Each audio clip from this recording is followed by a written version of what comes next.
Knocking. They were asleep when the first knock came. A soft, polite tap on the door. Not loud, not frantic, just wrong. The woman sat up first. The man followed a second later, both of them listening in the dark. They exchanged a look, not fear exactly, but a kind of startled confusion, the kind that comes when something happens that simply shouldn't. Then a voice, muffled through the door, bright and cheerful. "Happy Christmas!" They stared at each other. It wasn't Christmas. It wasn't even close. Neither of them moved toward the door. Neither spoke. They just sat there, listening to the silence that followed. The next morning, the man wrote something in the diary. The woman sent a message home. They exchanged worried glances and went over the event again and again. Perhaps it was just a shared dream. Outside, the fields were untouched. The soil around the house was smooth, unbroken. Nothing had come through the crops. They went through their regular chores, but kept their rifles closer to hand than they typically did.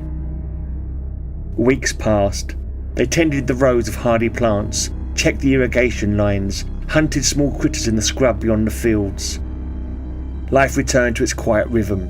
They slept lightly, but nothing happened, until it did. The second knock came late at night, weeks after the first. Another gentle tap.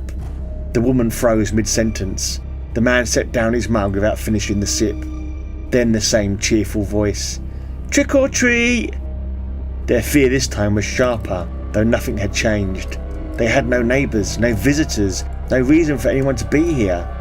The man wrote in the diary again. The woman sent another message home.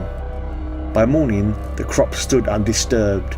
The soil was smooth, no tracks, no footprints. The knocking returned a week later, then again, then twice in one night. Always friendly, always cheerful, always wrong. "Can I come in? Do you want to come out and play? Happy something?" They never replied. They never opened the door. One night, after the knocking finally stopped, they sat at the table in the dim light, neither touching their mugs. The woman said, barely above a whisper, "We could speak back, just once." The man shook his head immediately. "No, if they know we're listening, they might try something else."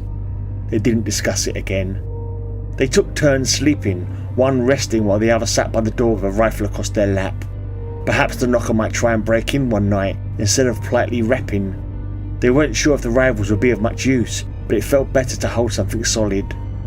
Nights stretched long, days grew tense, the diary filled, messages home went unanswered.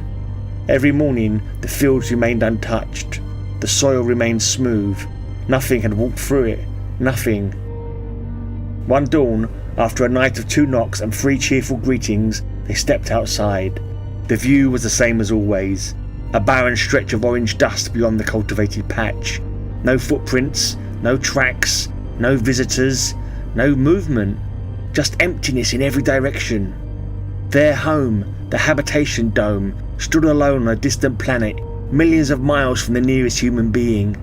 And yet, something came every night, tapping politely, speaking in a cheerful human voice, asking if it could come in.